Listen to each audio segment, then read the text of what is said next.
আসসালামু আলাইকুম।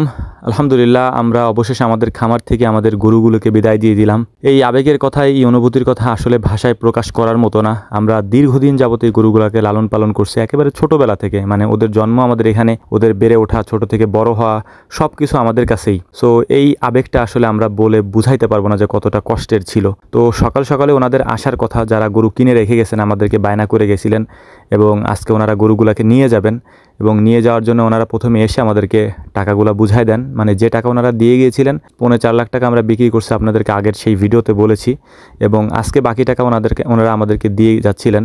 তবে যখন টাকাটা ওনারা আমাদেরকে হাতে দেন, তখন তো বেশ খুশিই লাগতেছিল, কারণ দীর্ঘদিন আমরা এই গরুগুলাকে লালন পালন করছি।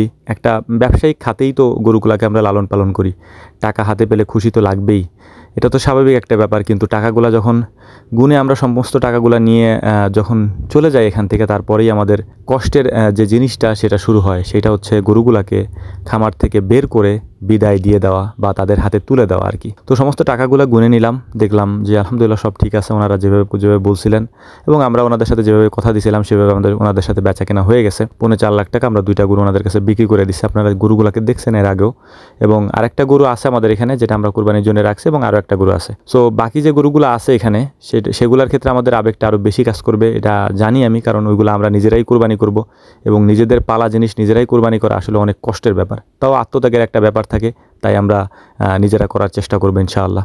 তো গরুগুলাকে বের করতেছিলাম, বের করার পরে আসলে আমি অন্যান্যবার আমি নিজে ধরার চেষ্টা করি এবং ওদেরকে থামানোর চেষ্টা করি, কিন্তু আমার কাছে মনে হইতেছিল যে খারাপ একটা অনুভূতি কাজ করতেছিল ভিতরে। যদিও এটা স্বাভাবিক, দিয়ে তো দিতেই হবে, কিন্তু এইভাবে দেওয়াটা আসলে আমাদের জন্য একটু কষ্টকরই হয়ে যায়।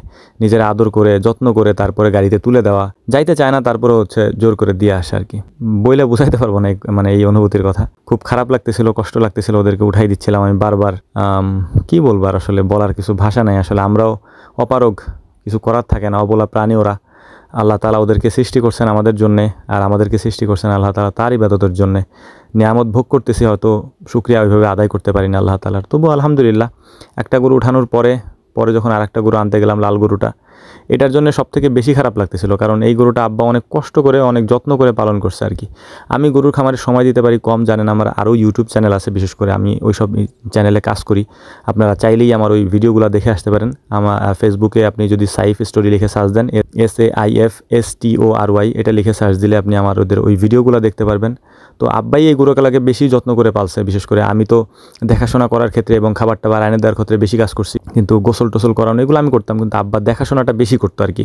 মানে ওদেরকে যত্ন করা, খাওয়ানো, সব কিছু দেখাশোনা করা। কিছু হইলে আমার বলতো যে এটা হয়েছে, আমি যাই চিকিৎসা দিতাম বা কাজ করতাম আর কি। কিন্তু এই গরুগুলার, বিশেষ করে লাল গরুটা আর কি, এটা অনেক আগে থেকে, যেহেতু আমরা খামার যখন শুরু করছি প্রায় তার কিছুদিন পর থেকে, প্রায় 3.5 বছর 4 বছরের মতো আমরা ওরে পালছি আর কি। তো ওই কষ্টটা মানে লাগতেছিল তখনই আর কি, ওরে যখন বিদায় দিতে যাচ্ছিলাম, কারণ ওই জায়গাগুলো চেনে, আশেপাশের সমস্ত জায়গা ও ঘুরে ফিরে বেড়াইছে। আমাদের খামার তো আগে খোলা ছিল, এরকম ঘোরা ছিল না, ঢাকা ছিল না বা আটকানো ছিল না। তো যাই হোক, সব গরুগুলাকে তুলে দিলাম। এখন দেওয়ার পরে সবথেকে বেশি খারাপ লাগতেছিল তখন আর কি, ওদেরকে যখন সুন্দর করে বাঁধার পরে নিয়ে যাচ্ছিল, তখন আসলে এই অনুভূতি আসলে ভাষায় প্রকাশ করার মতো না।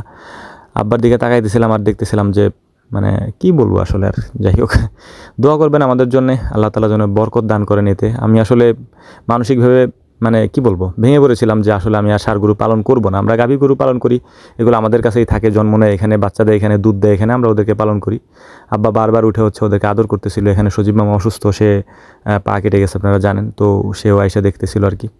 তো যাই হোক, করতে তোই হবেই, দোয়া করবেন আমাদের জন্যে। আল্লাহ তাআলা যেন আমাদেরকে এই বিষয়গুলো বোঝার তৌফিক দান করেন এবং মেনে নেওয়ার তৌফিক দান করেন বিশেষ করে। আর কি আর বলবো, কিছু বলার নেই আসলে, ভাষায় প্রকাশ করার মতো না এই অনুভূতি। আসসালামু আলাইকুম ওয়া রাহমাতুল্লাহ।